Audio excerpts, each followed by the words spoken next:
अरे छोटे बच्चे को एक गाड़ी दे देते हैं काठ की बना के, जब वो पैदल नहीं चलता तो एक छोटी गाड़ी बना के दे देते हैं, उसको गाड़ी पकड़ा के हम छोड़ देते हैं तो गाड़ी के सहारे जब वो चलता है तो चलना सीख जाता है।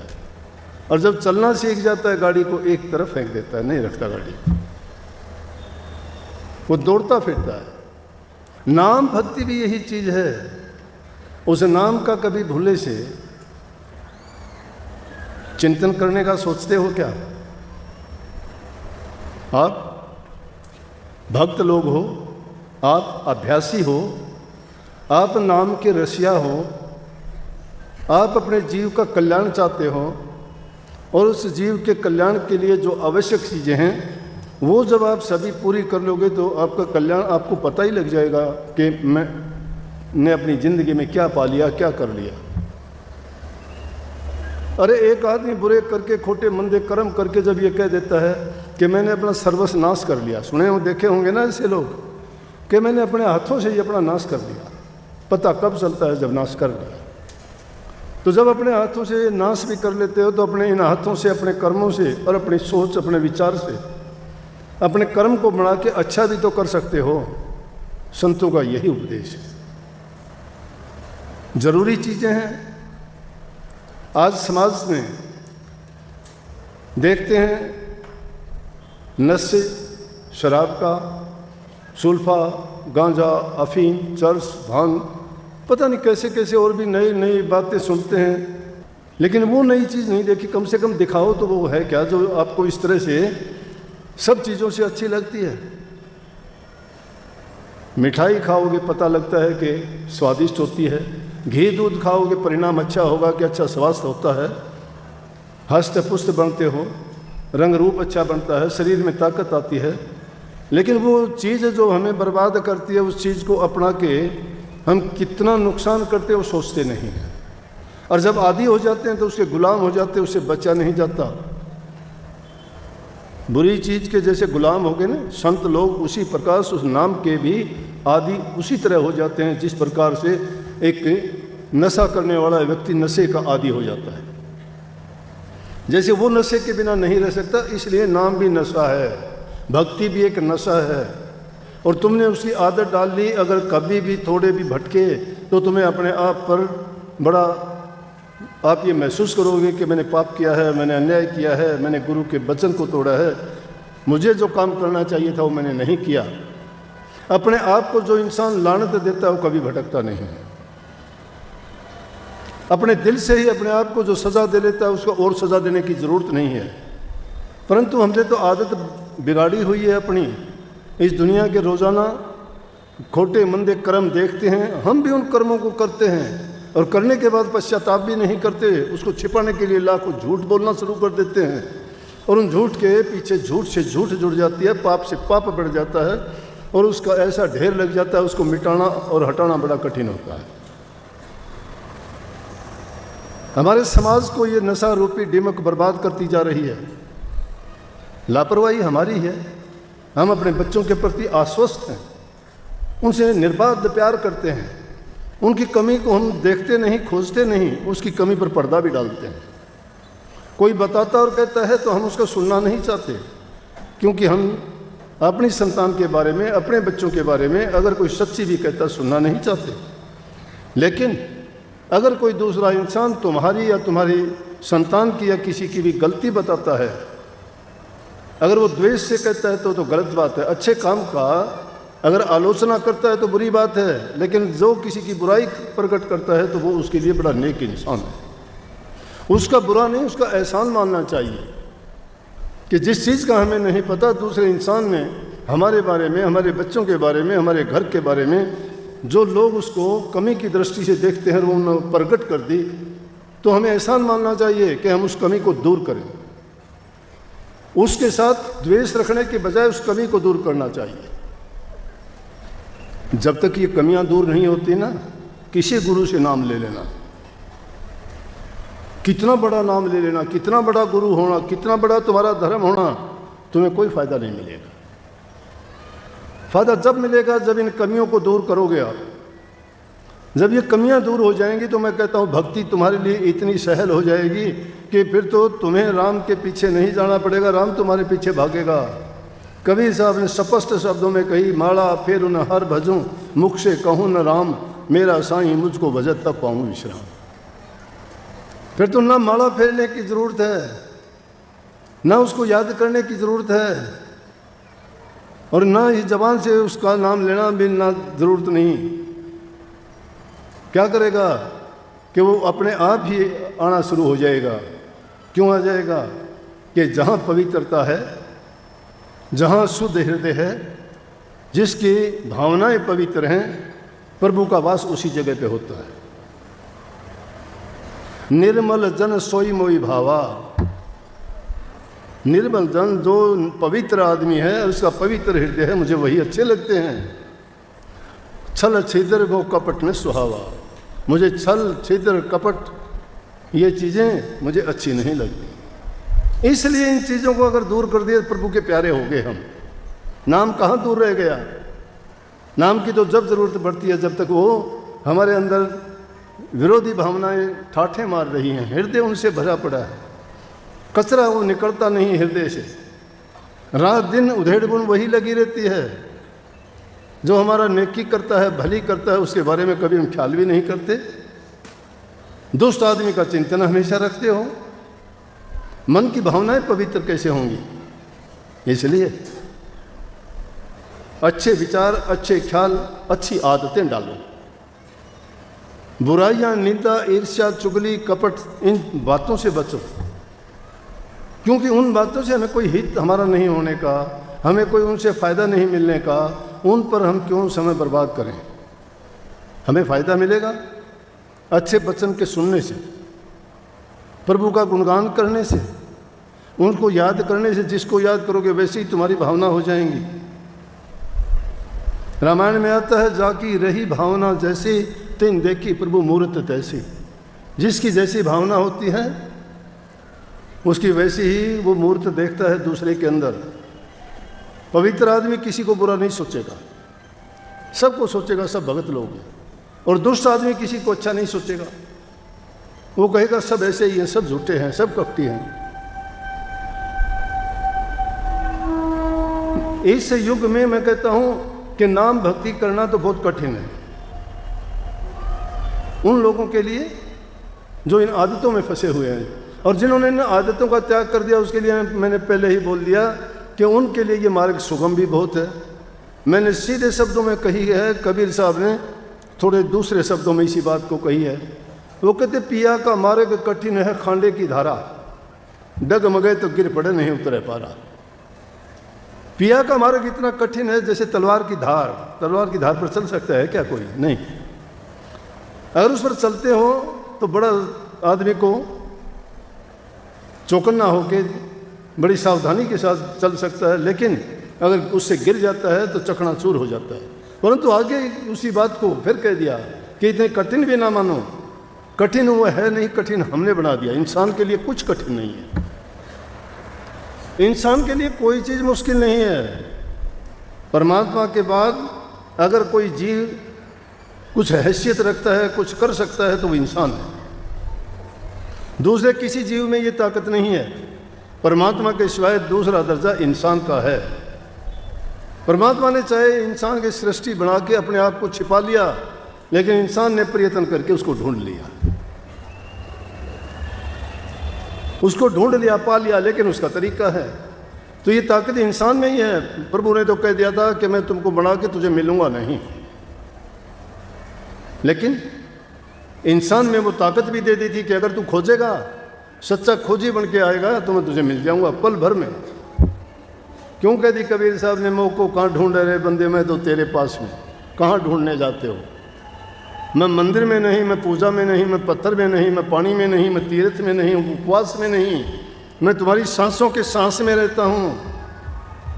एक पल के लिए तुमसे नहीं बिछड़ता, तुमसे दूर नहीं रहता, लेकिन तुम उसको खोजते ही कहाँ हो? बात को समझते नहीं, कया कुछ जाता है, मानते कुछ हो। अभी 4-5 दिन पहले ही अपने आगरा से 2 माताएं सत्संगी, पुरानी, पहले भी 1-2 बार आई थी, आके कहने लगी हम रुकेंगे 5-7 दिन।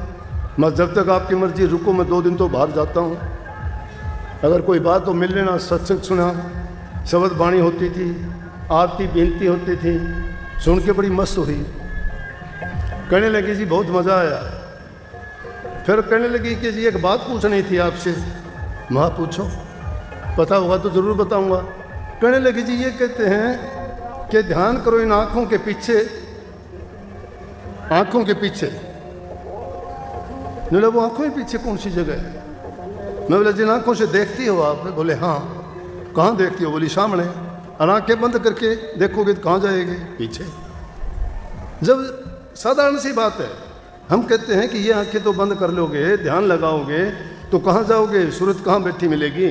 इन दोनों आंखों के पीछे। आगे नहीं है वो, आगे तो दुनिया है, आगे की रचना है। जिसको इन आंखों से देखते हैं उसको खोजने के लिए जो तुम्हारी गुप्त गली है उसमें जाने के लिए तो आंखों में पीछे देखोगे। पीछे देखोगे तो पीछे तो मुड़ के देखोगे तो ही पीछे देखा जाएगा ना। इन आंखों को नहीं घुमाना, आंखें बंद कर दो, पीछे से देखना शुरू कर देंगी। वो पुतली पीछे है, आगे नहीं है। हम किसी बात को भेद नहीं, अनर्थ कर देते हैं।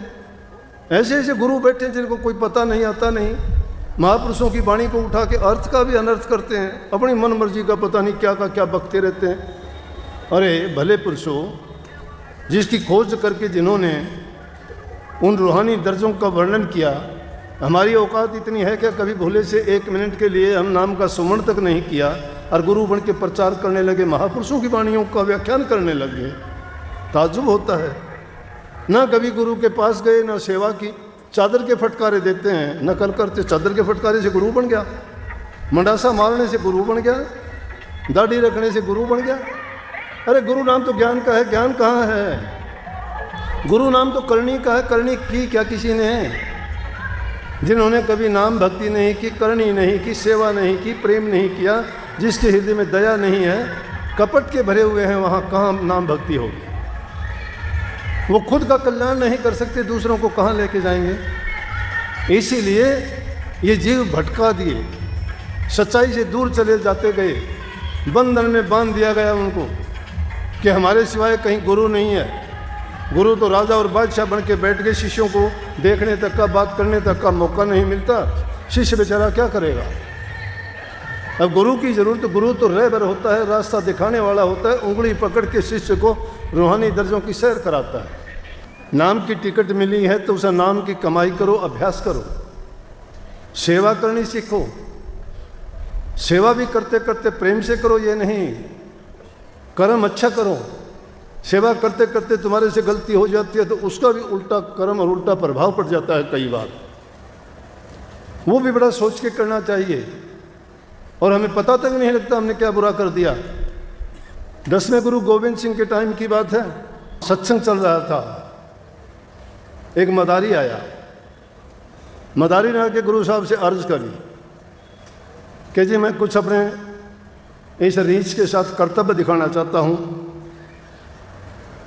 आप अगर इजाज़त दें तो मेरा गुजारा चल जाएगा, थोड़ी देर के लिए इन प्रेमियों का, सत्संगियों का मनोरंजन हो जाएगा। गुरु साहब ने उसको इजाज़त दे दी। अब ये जो मदारी होते हैं,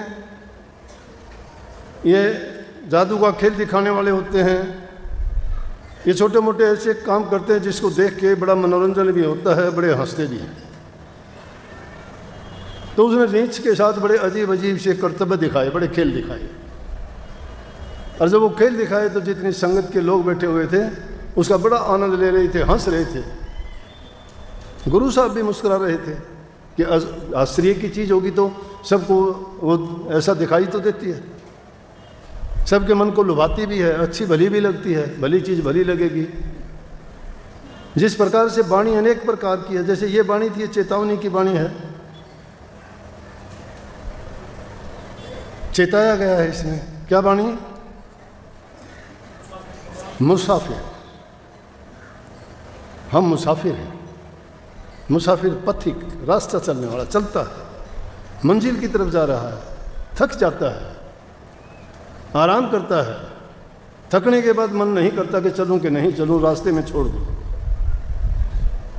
मंजिल जिसकी दूर होती है, रास्ते में अगर बैठ जाता है तो तय समय पर नहीं पहुंच पाता वो, लेकिन हम जिस मंजिल के लिए चले हैं उस मंजिल का ठिकाना हमें पता नहीं कितना लंबा, कितनी दूर है, और उसको पाने के लिए हमें लगातार चलते जाना है, रुकना नहीं।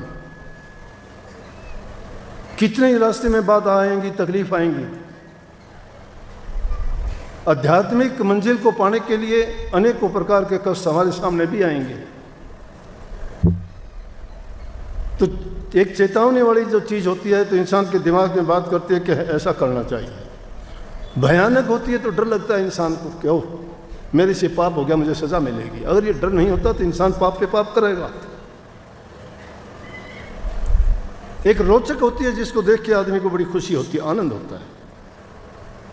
यथार्थ जो होती है उसको देख के इंसान को अपना अंदाज़ा लगाता है कि क्या मैं करता हूँ, मैं तो कुछ भी नहीं करता। इसको देख के दूसरे अभ्यासियों को देख के जब उनकी बातें सुनता है दूसरा अभ्यासी तो कहता है कि देखो इसने क्या कर लिया, ये मेरे से बाद का है, साथ का है, इसने तो क्या पा लिया, मैं कुछ नहीं पाया। हमारे साथ के भी और काफ़ी सत्संगी थे, वो यहाँ तक क्यों नहीं पहुँचे, क्यों रास्ते में डगमगा गए वो? उन्होंने हिम्मत नहीं जुटाई मंजिल की तरफ बढ़ने के लिए। अगर उस मंजिल की तरफ चलते बाधाओं को पार करते हुए पहुँच जाते। और इस भक्ति के मार्ग में तो बहुत परेशानियां आती हैं, इतनी परेशानी कहीं नहीं आती। लेकिन हर चीज़ में उस मालिक की मौज, गुरु की रजा समझ के जो चलता है इंसान, वो इन दुनियादारी की चीज़ों से घबराता नहीं। उसका निशाना मंजिल होता है, उसका निशाना जीत का होता है, हार का नहीं। वो बाजी तन मन धन की लगाता है, सिर धड़ की बाजी लगाता है, वो हार की नहीं जीत के लिए लगाता है। और उसकी हार और जीत होती है तो भी दोनों में फ़ायदा उसी का होता है। वो जीतता है तो भी उसका फ़ायदा है क्योंकि प्रभु उसका हो जाता है, और वो हारता है तो भी उसकी जीत होती है क्योंकि वो प्रभु का हो जाता है, उस मालिक का हो जाता है। सच्चे होके जब चलोगे बाड़ बांका नहीं होगा। हम डरते हैं, भय लगता है। क्यों लगता है? भय वाली चीज़ों को हृदय में बसा रखा है। कपट, पाप, झूठ किए हैं हमने। वो जब ऐसा हम करेंगे भय लगेगा, डर लगेगा। कर्तव्य दिखा रहा था, सब बड़े हंस रहे थे। जो गुरु साहब को पंखा डोल रहा था, चमर डुलाता था, वो भी बड़ा जोर जोर से ठाके लगा के हंसने लगा। गुरु गोविंद सिंह जी कहने लगे, अरे तुम बड़ा जोर से हंस रहा है। बोला गुरु साहब हंस तो सभी रहे हैं। बोला तुम बहुत ही जोर से हंस रहा है। बोला जी कर्तव्य ऐसे हैं। बोला जी हंस तो आप भी रहे हो। गुरु साहब से कहने लगा। बोला कि मैं तो इसके खेल से नहीं हंस रहा, मैं उसे खुदा के कर्तव्य को देख के हंस रहा हूँ। बोला जी खुदा का कर्तव्य क्या? बोला क्या बताऊँ अब तुझे? बोला जी कैसे समझाओ, बताओ मुझे पता लगे। अरे क्या बताऊं, खुदा का कर्तव्य देखो। जो रीछ से तुझे कर्तव्य दिखा रहा है, जिसको देख देख के तू हंस रहा है, ये भी इस दरबार का सेवादार था। बहुत सेवा की इसने दरबार की। उसको बड़ा अचंभा हुआ कि गुरु साहब तो रोज़ाना प्रचार करते हैं, सेवा करा करो कर्म कटेंगे। इसने सेवा की रीछ योनि में। गुरु साहब क्या कहते हैं कि ये सेवक था, अब ये रीछ होके कर्तव्य दिखाता है, दुनिया के सामने नाचता फिरता है। हम तो गुरु के पास जाते हैं, हमारी मुक्ति होनी चाहिए, दोबारा जन्म नहीं होना चाहिए, हमारे पाप कर्म कट जाने चाहिए। लेकिन ये क्या गुरु जी? बोला और सच्ची पूछेगा तो और ज़्यादा पछताना पड़ेगा। बोला जी अब तो बता ही दो, जो बताना शुरू ही किया कि रीछ तेरा बाप है।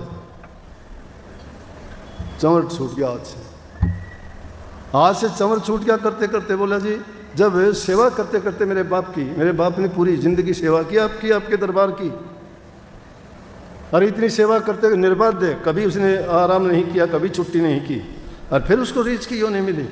क्या सेवा करनी है, मैं क्या सेवा करूं? जब सेवा करने का यही फल मिलता है तो क्या फायदा?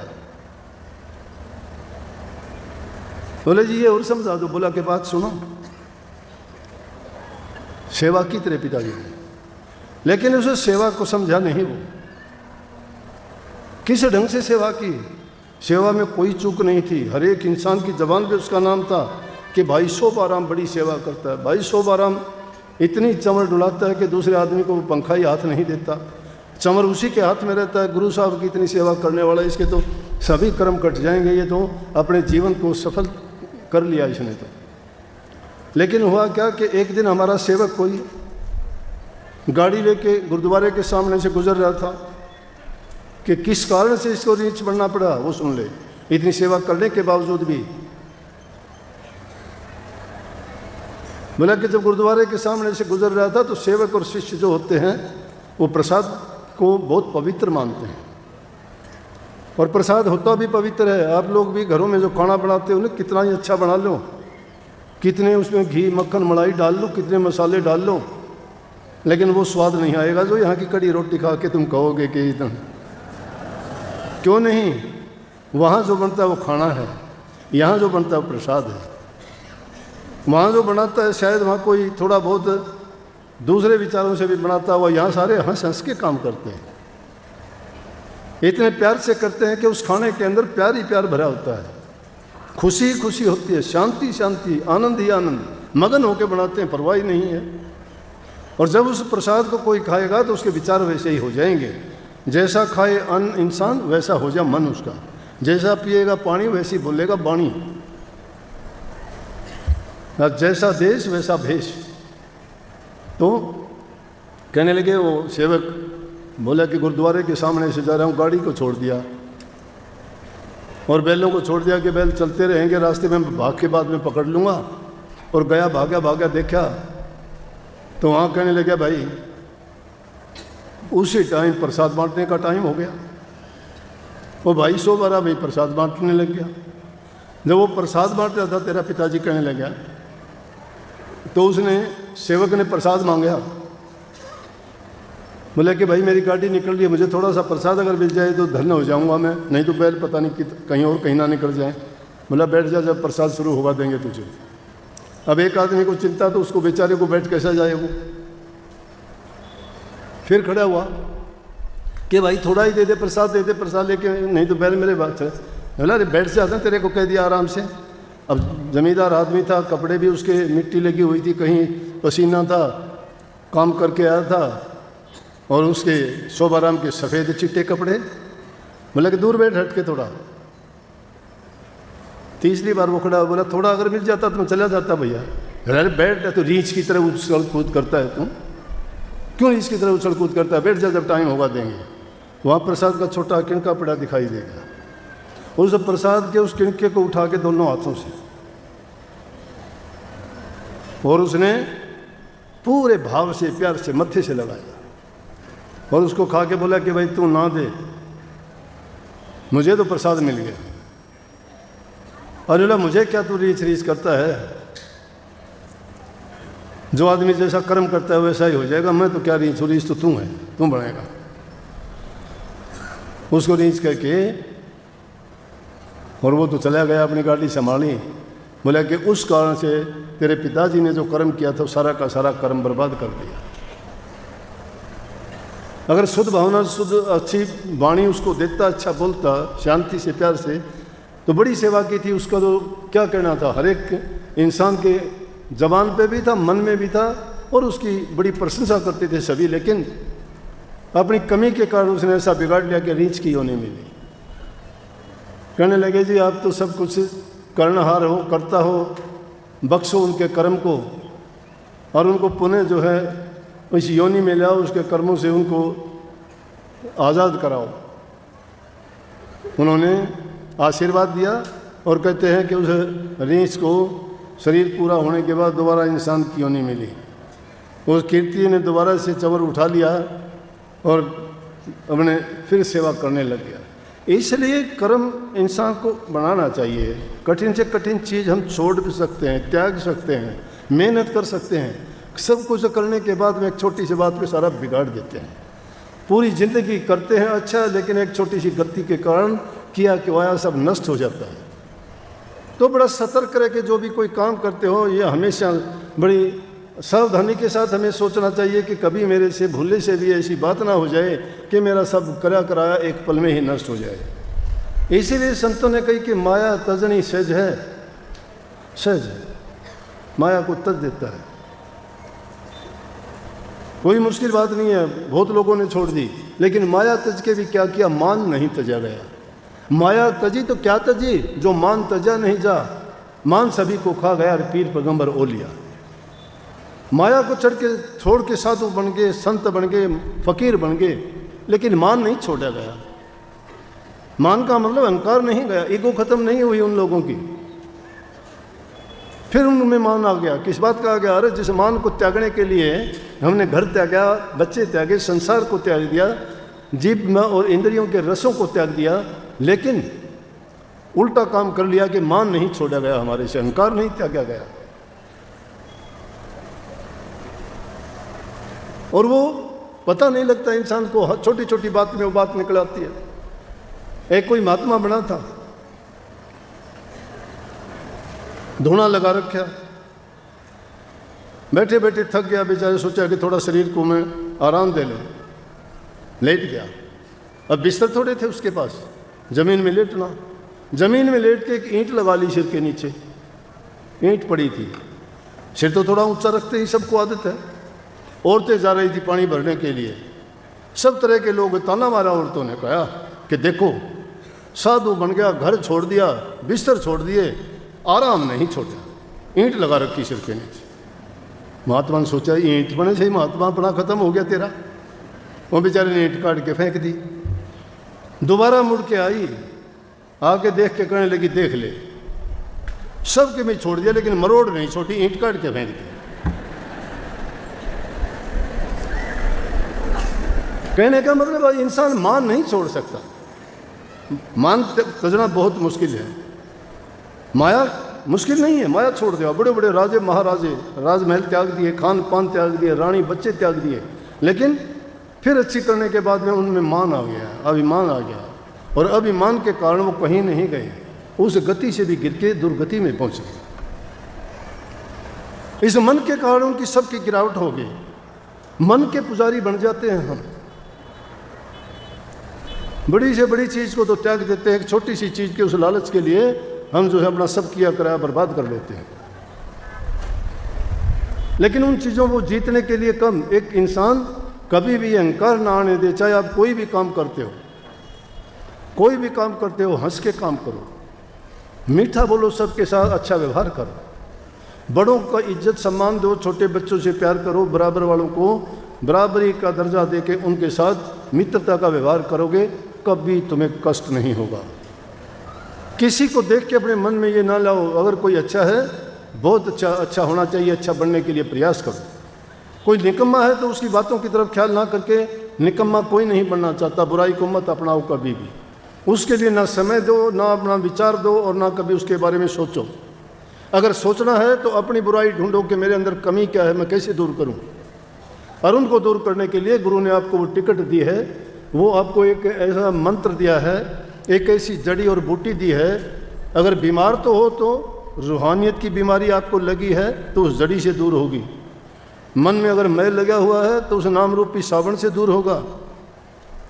और अगर बाहरी शरीर में तुम्हारे हैं तो उन बुराइयों को त्यागने से इंद्रिय भोग और स्वाद को त्यागना पड़ेगा। इसीलिए राधा स्वामी मत ने बड़ी सीधी और स्पष्ट शिक्षा दी। उन्होंने कही कि नाम का सुमन करो। नाम का सुमन करने से क्या होगा, तुम्हारे बाहरी जितने भी पाप हैं, मोटे बंधन जगत के हैं, वो सारे के सारे दूर हो जाएंगे। मान सम्मान अभिमान ये उनसे दूर होंगे। इच्छाएं आशाएं तृष्णाएं वासनाएं, काम क्रोध लोभ मोह अहंकार एक दिन में नहीं, कभी एक दिन में सोचते हो कि सबको उतार के फेंक देंगे। ये कोई ऐसा चोला नहीं है कि जिसको उतार के फेंक दिया और पवित्र हो गए, एक दिन में नहीं जाएगा, टाइम लगेगा। अपनी निरख परख करते रहो कि जिस रास्ते पे मैं चला हूँ मैं कितना उस पर काम करता हूँ। उसके लिए नाम का सुमन, जब तुम्हारा नाम का सुमन पक्का हो जाएगा, उससे मैंने कहा था जो कोई आदमी एक नशा करता है, उस नशा करने वाले की तरह से आप उस नाम की याद आएगी तो समझो कि आपने नाम का सुमन पक्का कर लिया है। उसके बाद बताया ध्यान। ध्यान के करने से मन की शुद्धता और पवित्रता होगी। ये जो भागता है ना, इधर उधर भागता है, इसी आदत है भागने की, रुकता नहीं है, टिकता नहीं है, बल्कि हम नींद में सो जाते हैं, शरीर सो जाता है, इंद्रियां भी सो जाती हैं, लेकिन ये मन नालायक फिर भी भागता है। लिए फिरता है तुम्हें दूर दूर तक, और वही जब ध्यान में भी जाते हो तो वही मन तुम्हें पकड़ के फिर निकाल के ले जाता है। शरीर तुम्हारा बैठा रहता है, ध्यान के लिए बैठते हो, लेकिन मन तुम्हें लेके चला गया कहीं दूर। कहाँ कहाँ की सैर करते हो, ध्यान के लिए बैठे थे, शरीर वहीं बैठा है, तुम घूमते हो कहीं शहरों में, कहीं कोई काम करते हो, क्या क्या पता नहीं वो बात उठा के लेके आता है, ध्यान नहीं है वो। ध्यान निर्बाध्य रूप से जो ध्यान होता है उसमें किसी चीज़ की कल्पना नहीं होती, कल्पनाओं से ही ध्यान होता है, लेकिन कल्पना और दूसरी नहीं, एक गुरु के रूप की, उसी की कल्पना करो, उसी को चित्र बनाते रहो हृदय में। क्यों बनाने के लिए कहा कि जिसका ध्यान करोगे, जिसका ख्याल करोगे, उसके गुण, उनके ख्याल, उनकी जो पवित्रता और शुद्धता है वो तुम्हारे हृदय में उतर जाएगी। जो जैसा है उसको, जैसे चीज़ को याद करोगे, उसके गुण और दोष आपके अंदर उसी तरह से आ जाएंगे। गुरु पवित्र है, गुरु पूज्य है, गुरु हमारे लिए आदर्श है, इसलिए गुरु का ध्यान करो। कितने लंबी बड़े शब्द लिखे जिन्होंने राधा स्वामी मत प्रकट किया, उन्होंने स्पष्ट रूप से कह दिया, गुरु का ध्यान कर प्यारे, बिना इसके नहीं छूटना। ये तुम्हारा अगर दूसरा ख्याल है कि बिना गुरु के, क्या तुम्हारी अपने दम से या अपने कोई बल से, अपनी कोई समझ से या अपनी अकल से या अपनी चतुराई से तुम भक्ति कर लोगे, नहीं हो सकती। भक्ति नहीं हो सकती ऐसे, अपनी चतुराई से नहीं, गुरु को अपनाने से होगी। ये नींद भी बहुत परेशान करती है, सबसे बड़ा दुश्मन नींद है, ये दिन में भी आती है, पता ही नहीं लगता कब सो गए। लेकिन जब इसको आराम मिलता है तो इसको नींद भी आ जाती है। जब इतनी पवित्र वाणी सुनी जाती है तो वो भी मस्त होकर सो जाती है। इसलिए वो ध्यान जब करते हो तो तुम्हारा गुरु के रूप का, अपने आदर्श का ध्यान करो, तुम्हारे अंदर वही गुण पनपेंगे। हृदय की सफाई होगी, उससे मन की सफाई होगी, बुरी भावनाएं, दुर्भावनाएं निकल जाएंगी, कुमति दूर हो जाएगी, सुमति आ जाएगी, दुर्बुद्धि खत्म हो जाएगी। पवित्र मन ही सब कुछ कर सकता है, अपवित्र मन में कुछ नहीं। वो तो अगर नाम लो भी गए वो भी व्यर्थ चला जाएगा। और तीसरा है शब्द का सुनना, उसको भजन भी कहते हैं। प्रयास ना करो किसी चीज़ का सुनने का। बड़ी अच्छी बात ये याद है कि मेरे को कभी कभी ऐसे वाक़यात होया करते हैं, और गुरु तो पता नहीं किस रूप में क्या शिष्य को कह बैठे, क्या उसको परखने के लिए, जांचने के लिए। और गुरु की लीला गुरु ही जानता है। गुरु की बात में हमें संदेह नहीं करना चाहिए, वो हर हाल में शिष्य का भला ही करता है। तो एक बार का वाक़या ऐसा गुजरा कि महाराज जी और मैं बैठे थे, कहने लगे, हाँ भाई, हाँ जी, नहीं बोले ये धुन होती हैं क्या? हाँ जी आप जानो, आप ही बताते होती हैं। बोला तूने सुनी है? मैं हाँ जी सुनी है। बोला कौन सी सुनी है? मैं सारी सुन ली मैंने। बोले सारी सुन ली? तो वो दूसरे को भी सुना सकता है? हाँ जी सुना सकता हूँ। नहीं बोला इतनी आसानी से? हाँ जी मैं इतनी आसानी से। बोला कैसे? मैं बोला जिसका ख्याल करके ध्यान कर ले वो सुन जाएगी। बोला वाह भाई वाह, वाह भाई वाह। बोला ये भी कोई बात हुई? मैं बोला जी असली को पाने के लिए नकली पे तो चलना ही पड़ता है। मज़हब ख्याली, लेकिन वो ख्याली है। बोले शाबाश तूने सही बात कही है कि हम क्या करते हैं, ख्याल करते हैं, और ख्याल करके कहते हैं मैंने वो धुन सुन ली, मैंने वो प्रकाश देख लिया, मैंने वो नूर देख लिया, मैंने गुरु का वो नूरी रूप नज़र आ गया, मुझे बड़ी शांति मिल गई। वो छोटी बात नहीं है, नकल से ही असल बनती है। कहने लगे बात तो यही है कि जिस चीज़ का भी ख्याल करके बैठोगे वही तुम्हारे हृदय में और आँखों के सामने तुम्हारे ख्याल और विचार में उतर जाएगी। लेकिन उसी का ख्याल करते करते वो सच्ची भी हो जाएगी। क्यों? मन टिक जाएगा, मन भागेगा नहीं, एकाग्रता हो जाएगी। तो कोई भी एक चीज़ क्यों, इसलिए गुरु का रूप क्यों बनाए हम? गुरु का रूप इसलिए बनाए, वो निर्गुण रूप है, सरगुण रूप गुरु हमारे सामने है, सर्वगुण से भरा हुआ है, बोलता है, चलता है, खाता है, पीता है, संदेश उपदेश सब कुछ देता है, वो सरगुण रूप है। लेकिन जिसका ख्याल करते हो निर्गुण है, उसकी बनावट नहीं है, कोई शरीर नहीं है, सिर्फ गुण है वो। इसलिए उस गुण का ध्यान करने से तुम्हारी मन की एकाग्रता जो हो जाएगी, तुम्हारे सूक्ष्म विचार और ख्यालात में वो चीज़ जब जच जाएगी, जब कभी भी तुम एकांत में बैठोगे वही चीज़ बार बार तुम्हारे हृदय में आती जाएगी। इन तीन चीज़ों को, सुमन, भजन और ध्यान, तुम एक ही समय में तीनों को कर सकते हो। कभी कोई ये कहता हो कि अलग अलग करनी पड़ेगी, अलग अलग कुछ नहीं करना। जब भी तुम ध्यान में जाते हो, ध्यान में बैठते हो, ध्यान में बैठते वक्त नाम का सुमन करते करते गुरु के रूप का ध्यान करो। कितनी योनि भोग के इंसान के रूप में आए हैं, उनमें कितने हमारे कर्म किए होंगे हमें ख्याल भी नहीं है। उनका अब भी हमारे ऊपर असर है, हमारे से उनका असर नहीं हटा है। इसीलिए अलग अलग इंसान हैं, अलग अलग प्रकार के काम नहीं करते हैं। कोई पशुओं की तरह से दौड़ना शुरू कर देता है, कोई जानवरों की तरह से बोलना शुरू कर देता है, कोई गंदी मंदी गालियाँ देना शुरू कर देता है, कोई छीना झपटी मार पिटाई करना शुरू कर देता है। ये किसके गुण हैं? जानवरों के, राक्षसों के गुण हैं, इंसान के गुण नहीं है। ये इंसान तो परमात्मा के बाद उसका दूसरा रूप है। इंसान बहुत पवित्र चीज़ थी, लेकिन इस माया और काल देश में आके उन गंदी चीज़ों में रहते रहते उनका असर इस पे ऐसा पड़ा कि ये वैसा ही करना शुरू कर दिया। लेकिन जब महापुरुषों ने ऐसी हालत देखी, सतपुरुष ने संतों को भेजा कि जाओ और जो हमारी रूह है वहाँ इस प्रकार से विचलित हैं, त्रस्त हैं, दुखी हैं, उनको दिशा देके, रास्ता बता के उन भटकी हुई रूहों को वापस हमारे पास लाने का इंतज़ाम करें। करने को वो शक्ति 1 मिनट में कर सकती है परमात्मा, लेकिन किस लिए कि उनके सब के अभी कर्म जो कटवाने हैं, बिना कर्म काटे हुए उनको कहाँ लेके जाएंगे। इसलिए संतों को उनको कर्म काट के, उनको पवित्र बना के, उनके चरणों में पहुँचाने लायक बना के भेजने के लिए संतों को भेजा। इसीलिए संत शिष्यों को नाम की बख्शिश करके उनको पाक साफ और पवित्र बना के सतपुरुष के चरणों में ले जाते हैं और इस काल की जेल से उनकी बंध छुड़ाते हैं। संत आते ही बंध छुड़ाने के लिए हैं जीवों की। मैंने एक कहानी सुनी थी, मुगल बादशाह जहांगीर ने 52 राजाओं को कैद कर रखा था ग्वालियर के किले में, और उसी टाइम में छठे गुरु हरगोविंद को भी कैद कर दिया, क्योंकि संतों की तो आलोचना करने वाले भी बहुत होते हैं। बड़ी आलोचना की, कहने लगे कि ये आपके खिलाफ भड़काता है लोगों को, ये सिखों को आपके खिलाफ भड़का के और सेना तैयार करता है, लड़ाई करेगा, युद्ध करेगा। जहांगीर ने उसको भी पकड़ के ग्वालियर के किले में बंद कर दिया। लेकिन जो महापुरुषों को दुखी करता है, सताता है, संत तो कुछ नहीं कहते, लेकिन उसका मालिक देखता है कि उसके नुमाइंदे के साथ कोई ऐसा गलत करता है तो उसका बदला सतपुरुष अपने आप ले लेता है, और उनकी ऐसी दुर्गति, ऐसी हालत करता है कि मुंह दिखाने के लायक नहीं रहते हो। संतों की बात कही है मैंने, जो संत नहीं होते हो तो ऐसे हो कोई जिनके पल्ले कुछ नहीं है, उनका कोई कुछ करो, उनको जिनको धर्म कर्म का पता ही नहीं है, वो संत कैसे?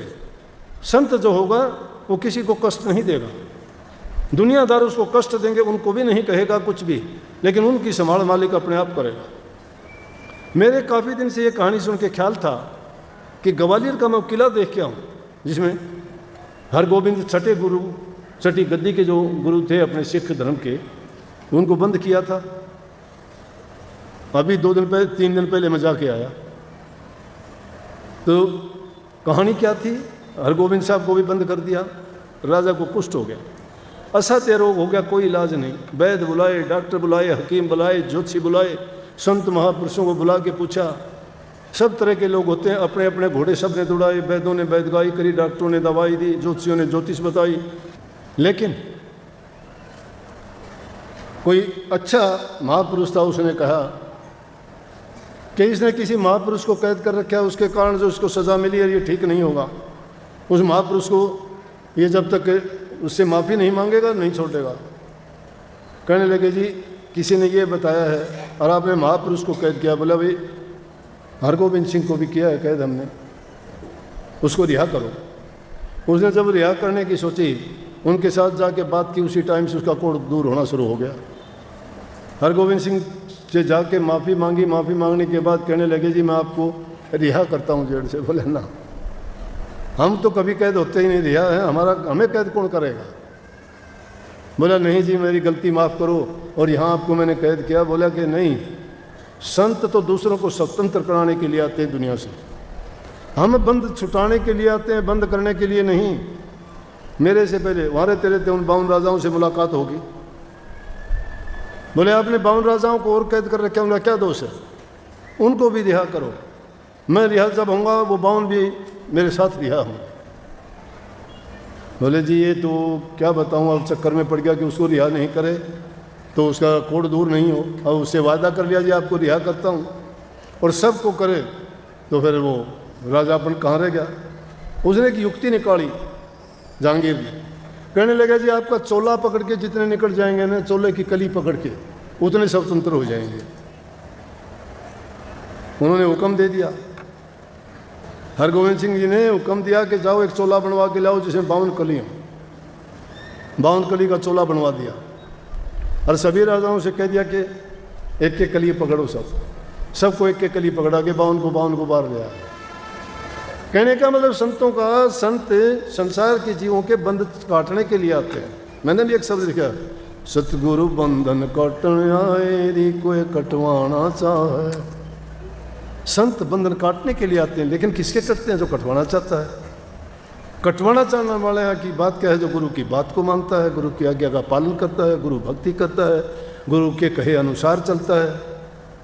गुरु का काम तो कोई करता नहीं, गुरु तुम्हारे हित की करता है, तुम्हारे लिए कहता है भाई ये कर लो, तुम्हारा अच्छा होगा, तुम्हारा फ़ायदा होगा, तुम्हें शांति मिलेगी, तुम्हारे जन्म मरण के बंध कटेंगे, संसार की जेल से छूटोगे, शरीर के रोग दूर होंगे, मन के विकार दूर होंगे, घरों में सुख शांति होगी, जीवन सुखी जियोगे। यहाँ से जब जाओगे सुखाले जाओगे, आगे जाके भी तुम्हारी सदगति होएगी।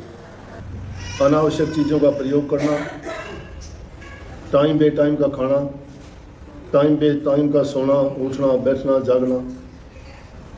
रात सोने के लिए बनी थी, दिन काम करने के लिए हुआ था। रात के टाइम में दोबारा 1-1, 2-2 बजे तक जगते रहते हो, दिन में 10-11 बजे तक सोते हो। अपने देश की तो नियम ये थे कि जो आदमी सूर्य उदय होने से पहले उठता है और सबसे पहले परमात्मा के नाम का चिंतन करता है, सुमन करता है, भजन करता है। जरूरी नहीं कि ऋषि मुनि साधु शांति करें, परमात्मा के नाम की तो सबको जरूरत है, क्योंकि हम सारी के सारी इस सृष्टि में रहने वाले जीव जंतु पशु पक्षी परमात्मा के बनाए हुए हैं और उसी के नियम और उसी के कानून के अधीन है। देखो कमाल की बात है, उसी के तो घर में रहते हो, उसने सब कुछ हमें दिया है और उसी को भूल के बैठ गए। उसको कभी भूले से भी याद नहीं करना। अगर कोई इंसान भी किसी पर एहसान करता है तो उसका एहसान नहीं भूलता, पूरी ज़िंदगी याद रखता है जब तक जिंदा रहता है कि उस आदमी ने उस वक्त में मेरा ये काम किया था। लेकिन जिसने सब कुछ दिया उसको शुरू में ही भुला दिया। तो सुबह का समय जो है, उठ के सबसे पहले अगर माँ बाप तुम्हारे जिंदा हैं तो उनको नमस्कार करो, उनसे आशीर्वाद लो, प्रणाम करो। उनका मन भी खुश होगा कि हमारी संतान, हमारी बहू, हमारा बेटा बेटी देखो हमें इज्जत सम्मान देते हो। तुम्हें प्रसन्नचित होके सुबह सुबह का टाइम में जब आशीर्वाद देंगे फलीभूत होगा। उसके बाद आपको परमात्मा का भजन करना चाहिए, जिस भी तरीका, जो भी कोई तुम्हें ढंग आता है, तुम्हारा जो भी इष्ट है। मैं ये नहीं कहता कि तुम राम का नाम लो, ओम का नाम लो या कोई गुरु का नाम, जो भी तुम्हें आता है। हनुमान के पुजारी हो तो हनुमान चालीसा का पाठ करो, राम के पुजारी हो, राम पर विश्वास है तो राम जी को याद किया करो, शिव जी के अगर भगत हो तो शिव को याद किया करो, और ब्रह्मा विष्णु जितने भी देवता हैं, देवी देवता जिसको भी मानते हो, उसका एकाग्रचित होकर अगर तुम ध्यान करोगे, उनका ख्याल करोगे, तो उनमें जो शक्ति है वो ख्याल तुम्हारे अंदर भी उतर के आ जाएगा। क्योंकि जैसी चीज़ का इंसान ख्याल करता है वैसे ही गुण उसमें पनपने शुरू हो जाते हैं। तो अब आजकल क्या है कि उठते ही या तो अखबारों को आंखों के सामने लगाते हो, या फ़ोन को उठा के लगाते हो, या टीवी चलाते हो। टीवी में, अखबार में, फ़ोन में आता क्या है? अगर फ़ोन को तो देखोगे, ऐसे गंद से भरे पड़े हैं ये फ़ोन, बच्चे उनको देख देख के बिगड़ते जा रहे हैं। नशों का प्रचलन, ये लव मैरिज का चक्कर, ये आपसे झगड़े, मार पिटाई कहाँ से आते हैं? ये सारी की सारी चीज़ इन टेलीफोनों में और इन टीवी में परोसी जाती हैं, जो हमारी सभ्यता का विनाश करती है। बच्चों को तो यही चीज़ चाहिए रोचक। छोटे बच्चे को तुम रामायण महाभारत के किस्से सुनाओगे, नहीं सुनेंगे, और कार्टून खोल के दे दोगे, खाना पीना भी भूल जाएंगे, पूरा दिन उसको देखते रहेंगे। उनको समझ ज्ञान नहीं है इतना। बंदर को ये पहचान थोड़ी है कि आग लगाने से सब कुछ भस्म हो जाएगा, लेकिन बंदर को अग्नि मिल जाए तो पूरे देश को बर्बाद जला के राख कर देगा। छोटे बच्चे उस बंदर की भांति हैं, और ये जो चीज़ें परोसी जा रही हैं इन चीज़ों में, ये उस अग्नि की तरह है जो समाज को जला रहे हैं। इसीलिए एक दूसरे को देख के अच्छाई की जो बातें जहाँ की जाती हैं, जहाँ संस्कार बनाए जाते हैं, जहाँ सुधार और कल्याण के लिए उनको प्रेरित किया जाता, वो तो चीज़ें उनके पास हैं ही नहीं। उनमें रुचि नहीं है किसी की भी। अच्छी बात बताओगे वो ऊब जाएंगे। यहाँ बैठे बैठे भी जिनका मन नहीं है वो बाहर देखना शुरू कर देंगे कि कैसे बैठूं। ये नहीं पता, अरे यहाँ बैठे बैठे कोई बात तेरे मतलब की ऐसी मिल जाएगी कि तुझे बड़ी से बड़ी आफत से बचा देगी। समय की बात होती है। समय किसी का इंतजार नहीं करता, लोग इंतजार करते हैं उसके लिए कि शुभ मुहूर्त आएगा, शुभ दिन आएगा, उस दिन नींव रखेंगे, उस दिन शादी करेंगे, उस दिन मुहूर्त करेंगे। मुहूर्त और ये शुभ घड़ी और ये शुभ दिन उसी दिन शुरू हो जाता है जिस दिन तुम शुभ विचार से वो काम शुरू करो। इसलिए माँ बाप को ये चिंता करनी चाहिए कि बच्चे को समझाना चाहिए। कितने मेरे पास आते हैं रोज़ाना, जिसकी किस्मत में नहीं वो नहीं मानेगा, लेकिन जो बच्चा मान लेगा उसका जीवन सुधर जाएगा। अब रोज़ाना 5-4 केस ऐसे आते हैं जी मैंने शादी की थी, शादी टूटी थी, लड़के नहीं आते।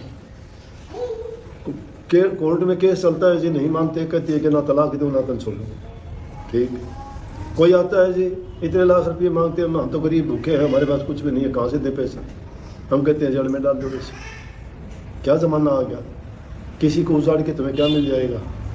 अरे ये देश जिसमें कहते थे कीड़ी मक्खी को मारने से भी लोग पाप समझते थे, अधर्म समझते थे, नरकों से डर लगता था, आजकल कोई डरता ही नहीं है। क्यों किसी को दर्द देते हो, क्यों किसी को पीड़ा देते हो, क्यों किसी का दिल दुखाते हो, गंदा मंदा बोल के बुरी बात बोल देते हो। ये सारे बर्बादी के कारण है। तुम्हारा कुछ जाता नहीं है, अच्छा बर्ताव करो, अच्छी बात बोलो, सुखी रहोगे तुम भी। जो आदमी आपकी बात सुनेगा उसको भी मजबूर होना पड़ेगा सोचने के लिए कि भाई उसने ये बातें बताई, इससे हमारा फायदा है, हमारा कल्याण है। तो वो क्योंकि परेशान इंसान खुद से ही है, और खुद से परेशान होने का कारण यह है कि वो कोई भी चीज़ टाइम पे नहीं करता। ना इसका कोई खाने का परहेज है, क्या खाना चाहिए, नहीं। कुदरत ने जो चीज़ें हमें दी, अच्छी से अच्छी चीज़ दी, वो नहीं खाते। उसको उसी कुदरत ने जो दी है उसी ढंग से उसको खाया जाए तो कोई उसका हमारे ऊपर विपरीत प्रभाव ही नहीं पड़ेगा। लेकिन हम तो उन चीज़ों का सत्यानाश करके खाते हैं, बिगाड़ के खाते हैं। सब्जी बनाते हो तो उसमें क्या क्या डालते हो, कितने मसाले, कितने मिर्च, कितने कुछ, तो इतनी चीज़ें डाल के न और फिर उसको खाते हो। पहली चीज़ तो खाते हो तो मुंह को जलाएगा, भीतर में जाएगा, पेट को जलाएगा, और पेट में उनसे अल्सर, बीमारी, तकलीफ होगी, क्योंकि उन चीज़ों की पेट को ज़रूरत नहीं थी। अच्छी से अच्छी चीज़ें हैं, अच्छी सब्जियां हैं, उन चीज़ों को खाओ। कहीं तुम कोई मांस मछली के पीछे अंडे, शराब, सुल्फा, गांजा, अफीम, कैंसर से पीड़ित होते हो, ऐसे ऐसे रोग बीमारी लग जाती है, उनका इलाज ही नहीं है। फिर कहते हो मुझे एलर्जी होगी। मुझे ये नहीं कहते कि मैं अनाप शनाप खाता हूँ। शरीर के अंदर जो कोई चीज़ उसके विपरीत जाएगी तो उसका विपरीत प्रभाव होगा। अगर सही चीज़ें तुम खाते हो, जितनी ज़रूरत है उतना खाते हो, तो मैं कहता हूँ कोई रोग बीमारी तुम्हें छुएगी भी नहीं। टाइम पर सो, जल्दी उठो, उठ के बंदगी करो, माँ बाप की करो, परमात्मा की करो, घूम के आओ। उसके बाद अपना थोड़ा हल्का फुल्का खाना खाओ, सुबह का जो भी खाना हो तब खाते हो। कोई पराठे खाता है, कोई ब्रेड खाता है, कोई कुछ खाता है। ये अड़ंगे हैं, क्यों खाते हो? घर में आटा है, पीस फर्स्ट क्लास चीज़ है, शुद्ध आटा। अगर वही आटा बाहर कोई कागज़ पे लिख के दे देना, बाहर एक पेपर चिपका देंगे और उसमें लपेट के ब्रेड दे देंगे, कहेंगे कि ये जो है ऑर्गेनिक है, चाहे वो ऑर्गेनिक नहीं। ऑर्गेनिक क्या है? क्या नेचुरल है? और कुछ ना कुछ लिख देंगे उसको बेचने के लिए। और घर में आटा पिसा हुआ है, उसको पीस के घर की चाहे तुम चटनी बना के खाओ, वो अच्छी है। तुम्हें पता है तुम क्या खा रहे हो। अरे बाजार का किसने बनाया, क्या डाला उसमें, तुम्हें पता ही नहीं है। खाते हो खुश होके ना, लेकिन बाद में फिर उससे ज़्यादा दवाई खाते हो कि गैस होगी, मुझे दर्द हो गया, मुझे दस्त लग गए, मुझे इन्फेक्शन हो गया पेट में, डॉक्टरों के पास जाते हो। वो चीज़ थोड़ी खाई थी और उसका परिणाम दुख में भोगना पड़ गया आपको काफ़ी दिन तक। इसलिए वो आफत आने से पहले ही इंसान ठीक ढंग से अगर कंट्रोल में उन चीज़ों का प्रयोग करे, उपयोग करे, सावधानी बरते, तो बहुत सी आफतों से बच जाता है। इसलिए जो बुद्धिमान आदमी थे उन्होंने कहा कि पहले सोचो और फिर काम करो। सोच के जो करता है, तावड़ा सो बावड़ा, जल्दबाजी ना किया करो। हेस्ट मेक्स वेस्ट, जल्दबाजी खराब करती है।